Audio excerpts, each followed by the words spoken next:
speaking with Mike Podlenski. He is a physical therapy assistant and certified athletic trainer working at the San Diego Naval Medical Center in C5. Welcome, Mike. Thank you. So, of course, the first question is, you work in C5, and I don't know what C5 is. Well, neither did I when I started working there.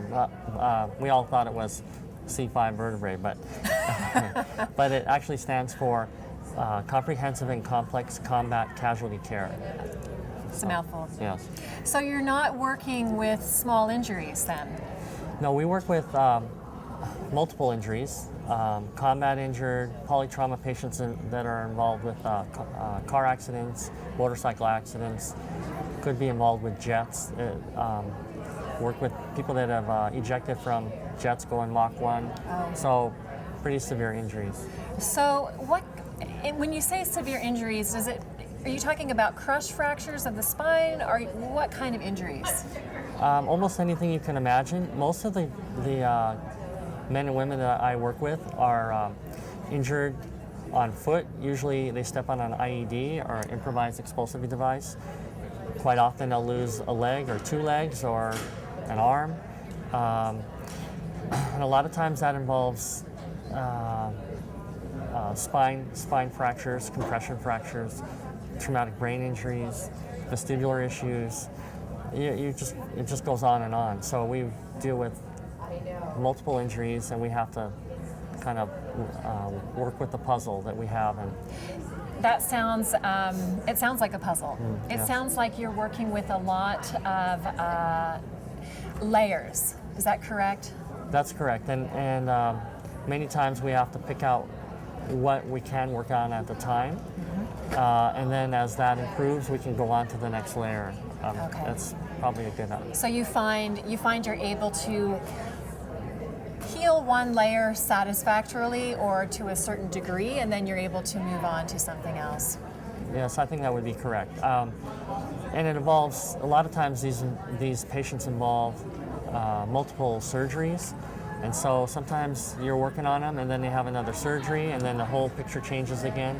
And then you have to start again and reevaluate and then move on. And sometimes they have many surgeries to correct significant problems. To correct an issue. And when you are working with this population, are there certain techniques that you find are helpful? Well, I combine what I do from my physical therapy background. I use manual techniques to work with them. It could be massage, joint mobilization, but I also use a lot of exercise. And one of the things that I use with them, one of the environments I use that's been very helpful, especially with our polytrauma patients, is working with Pilates equipment. And why Pilates? Why do you think? Why does it work so well, I guess, is what I'm asking. Well, it's a very motivating environment. How so motivating? Well, when I first started working at C5, and I walked into the clinic and I was asked by the department head to kind of look at what was going on and see how I could make the environment better, how I could make it more motivating, how I could move these patients through quicker. And so as I sat down there and I watched for the first week, I thought, man, if I had one reformer, I could make a huge difference, because a lot of the exercises were done on a mat, which you can do that and it's effective. However, you're not moving through space, you're most of the time on your back. There's just something about moving through space as you're doing an exercise, and with a reformer you can apply resistance with your arms or your legs. Of course, it has to be appropriate for the patient at the time. But it's just very adapting to the patient. You're able to move through space, and you can push them as hard as you can, or you're allowed to, or you can have the reformer actually assist them as well. So it's just a great environment for polytrauma patients. So it almost sounds like, because you mentioned it's a very motivating environment, it almost sounds like you're able to give them a really successful movement experience. Like you said, like you can assist or not assist, but either way it comes out as a very successful movement pattern for them. Yes, and you know, like you said, you can assist the patient or you can resist the patient. But there's a huge psychological component to these injuries, and so you want to make the environment as motivating as possible. And so when they see that they can do more than just lying on their back and moving their legs, and all of a sudden they can move through space and their bodies may lift off the table, or it's a very exciting thing, and then that moves them to the next phase. So it sounds like you're working to the cognitive through the body. So it's the body informing the brain about what we're actually capable of doing. Yes, and one of the great things is that we have a lot of patients. Well, that's not a great thing, but because we have a lot of patients at different levels, you'll have a patient that's more advanced, and they can look and see what that patient is doing, and they look at that as a challenge and also a motivating factor that, wow, I can get there too, and they see people that are have just maybe lost their legs to people walking or running on their prosthetic legs. So when they see the progression, and like I said, in the Pilates environment, they can also see the progression of what somebody doing basic exercises to somebody doing something more advanced, and it's motivating physically and mentally. Do you find that as they're watching, so you have someone who's new to your clinic, and they're watching someone who's doing pretty well, maybe they've been with you for a few months now. The person who comes in, do you see a personality change from day one to maybe when they're ready to leave you a few months later? I can remember one of the first, I've been at C5 for almost 5 years now, and I can remember one of the very first patients that I worked with. He lost both of his legs above the knee, and I remember he had just come in from Germany to Bethesda to us, and it almost looked like a deer in the headlights. It was like he's waking up from a bad dream, and it's like, what happened to me? And every day that he came in, it was just another layer better, and his eyes got brighter, his physical ability became better, he became more motivated. It was just an amazing thing to watch, the transformation. So what do you hear from those new patients? Are they sharing with you the emotion of what it's like to have suffered an injury that leaves them disabled like that? Well, they all handle it in a different way. I can tell you some are very practical, and they look at their injuries and they say, okay, this is where I am. This is my new reality. I'm going to make the best of it, and I'm going to work hard.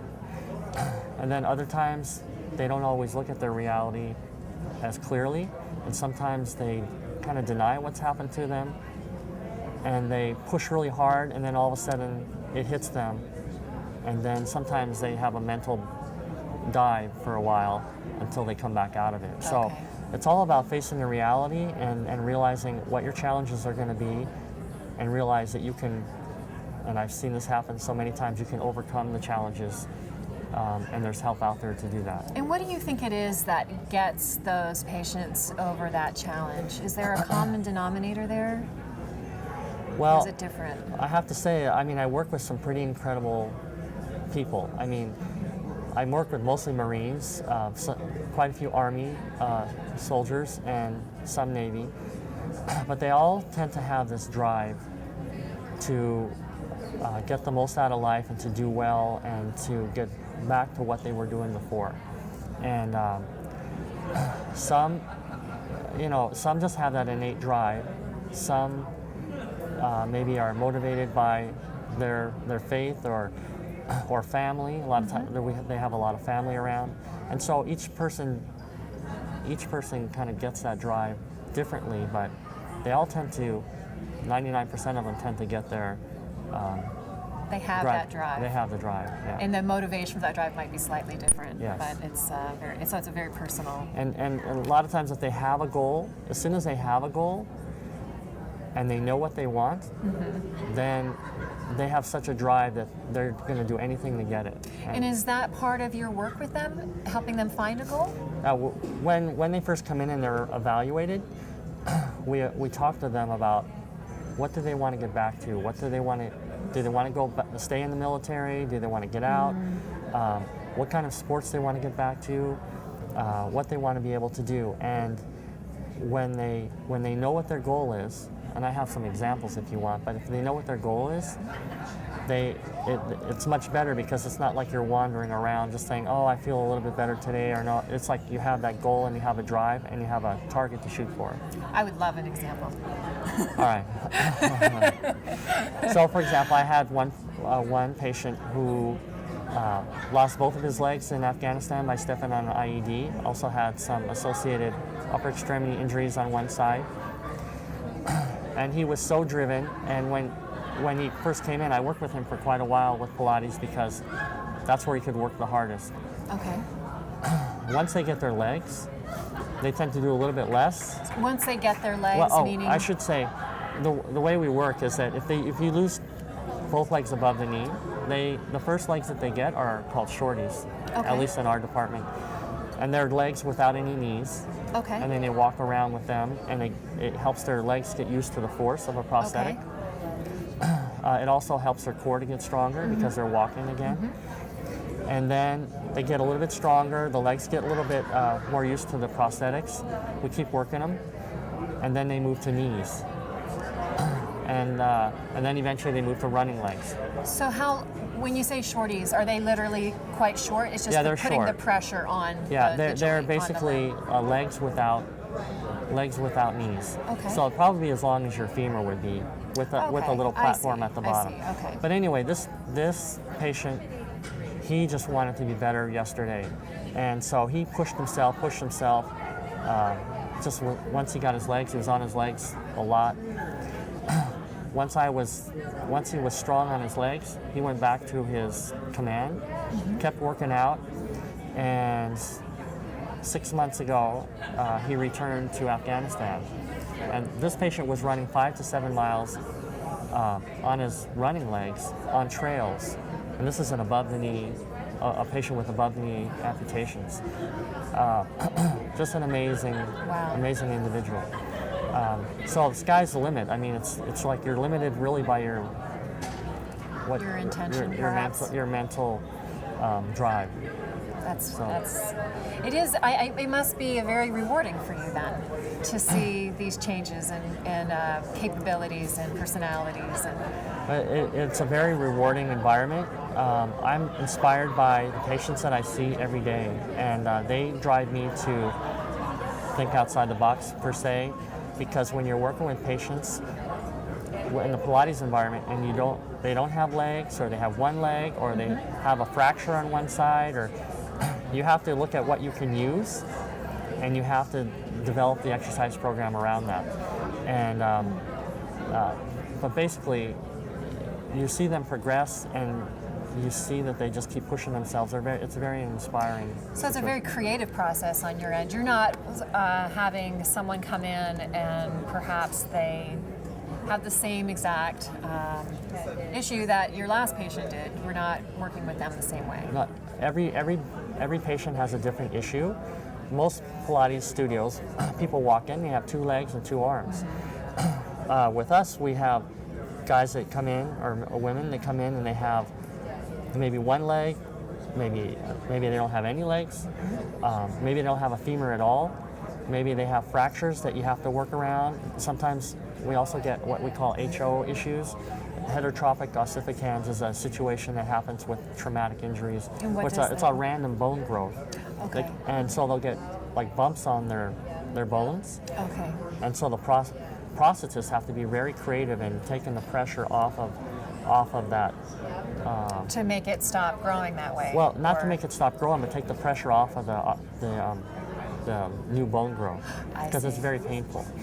And so you have all of those issues. And so they may have wounds that you have to work around. And initially when they come in, a lot of times they can't tolerate different positions. Maybe they can only tolerate supine, so you have to work in the sagittal plane. Okay. Or sometimes they can tolerate supine and sideline, and so you can work that way. And then you get a little bit of, eventually you want to work in all the planes and then get them sitting upright. So you have to take them step by step based on what they can tolerate. What is your most memorable patient to date? You've been doing this for 5 years. That's a tough one because there's a lot of memorable moments. I mean, I can remember when the first patient I told you about, the first time he put his legs on with knees, it's a very emotional time, and you have the family there. You have him standing up for the first time and taking steps, and it's just very emotional. So I don't know, every guy or every patient that I see is kind of memorable, but Sounds like the one that you're working with at the moment is probably the one that's the most memorable and the most rewarding because it's the most present. Yeah. And bringing you. I think that, I have to say I can't really pick one out because they are all so amazing. Is this work that you want to continue doing?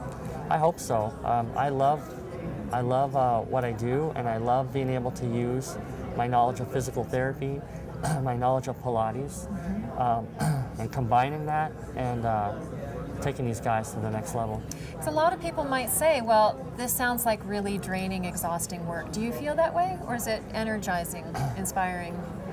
Well, it's interesting because some people, when they haven't been in the environment and I tell them what I do, they think, oh, I could never do that. Oh, it's so terrible. Or these guys, they don't want any pity. They don't want any. They just want you to work with them because they want to get better and they want to do well. And I get inspired and motivated to do better myself. But also, I'm just energized by what they're doing. So I never walk out of there tired, and actually I'm like looking forward to every day that I can go back. Oh, that's great. Yeah. That's fantastic. So hopefully you'll be there for quite a long time. Well, I'd like to be. We have been speaking with Michael Podlenski. He is a physical therapy assistant and certified athletic trainer at the San Diego Naval Medical Center in C5. Thanks again, Michael. You're welcome. Appreciate it.